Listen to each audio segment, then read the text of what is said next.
یونس صاحب انڈیا سے، میری بہن اپنی پسند سے شادی کرنا چاہتی ہے مگر میری امی اس جگہ کرنے کو تیار نہیں، جبکہ میرے ابو اس جگہ کے لیے راضی ہیں۔ اس بات پر امی گھر چھوڑ کر ماموں کے گھر چلی گئی ہیں۔ ان کو سمجھانے کے لیے 2 بار گئے مگر وہ آنے کو تیار نہیں۔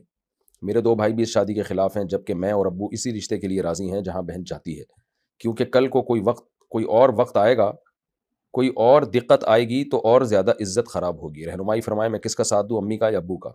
اللہ نے لڑکی کا ولی باپ کو بنایا ہے۔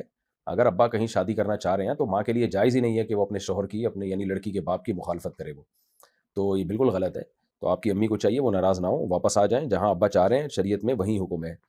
ابا جب راضی ہیں تو باپ کو زیادہ پتہ ہوتا ہے حالات کا، دنیا کا، تو ایسی چیزوں میں عام طور پہ ماؤں میں کانفیڈنس نہیں ہوتا، ان میں قوت فیصلہ نہیں ہوتا، تو اس لیے قوت فیصلہ نہیں ہوتی ان میں، تو جہاں باپ چاہ رہا ہو شادی وہیں کرنی چاہیے۔ مائرہ اقبال انڈیا سے، میں 11ویں جماعت کی طالبہ ہوں، میں صحیح بخاری کی اس حدیث کے بارے میں معلوم کرنا چاہتی ہوں۔ حدثنا عثمان بن الهيثم قال حدثنا عوف عن الحسن عن ابي بكرة قال لقد نفعني الله بكلمة سمعتها من رسول الله صلى الله عليه وسلم ايام الجمل بعدما كدت ان الحق باصحاب الجمل فاقاتل معهم قال لما بلغ رسول الله صلى الله عليه وسلم ان اهل فارس قد ملكوا عليهم بنت كسرى قال لن يفلح قوم ولوا امرهم المرأة۔ مائرہ اقبال انڈیا سے پوچھتی ہے، میں 11ویں جماعت کی طالبہ ہوں، میں نے صحیح بخاری کی ایک حدیث پڑھی ہے، اس کے بارے میں جاننا چاہتی ہوں۔ حدیث نمبر صحیح بخاری کی ہے 4425۔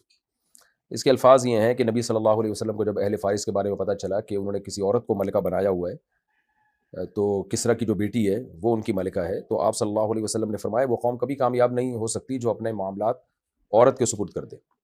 تو اس بارے میں انہوں نے پوچھا ہے کہ کیا اس دور میں خواتین کسی با اختیار عہدے پر فائز ہو سکتی ہیں؟ ابتدائی اسلام میں کچھ خواتین قائدانہ کردار ادا کرتی تھیں، جیسے حضرت خدیجہ ایک کامیاب بزنس وومن تھیں اور کسی حد تک اپنے ملازمین پر اختیار رکھتی تھی۔ کیا خواتین وزیر اعظم بن سکتی ہیں؟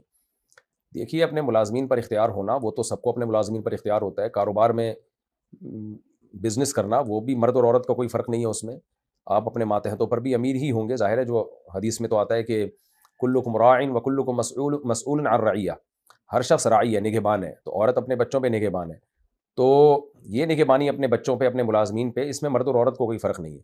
بات یہ ہے کہ جب مسلمانوں کا کوئی اجتماعی معاملہ ہو تو اس میں مرد کو چھوڑ کر عورت کو حاکم بنانا یہ اسلام میں جائز نہیں ہے۔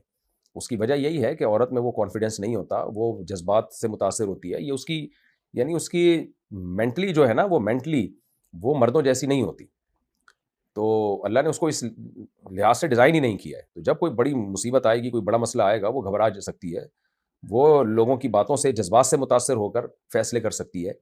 تو اس لیے یہ مطلب شریعت کا نہیں ہے کہ تمام عورتیں ایسی ہوتی ہیں، لیکن شریعت کا مقصد یہ ہے کہ عورت کی جنس میں یہ بات شامل ہے۔ ہاں، یہ ممکن ہے کہ بعض عورتوں میں مردوں سے بھی زیادہ کانفیڈنس ہو، لیکن کیسے پتہ چلے گا کہ کون سی بعض عورتیں ہیں؟ تو شریعت میں حکم کا مدار عمومی قواعد اور کلیات پر ہی ہوتا ہے، تو اس لیے اسلام میں اس کو پسند نہیں کیا گیا کہ عورت کو سربراہ بنایا جائے۔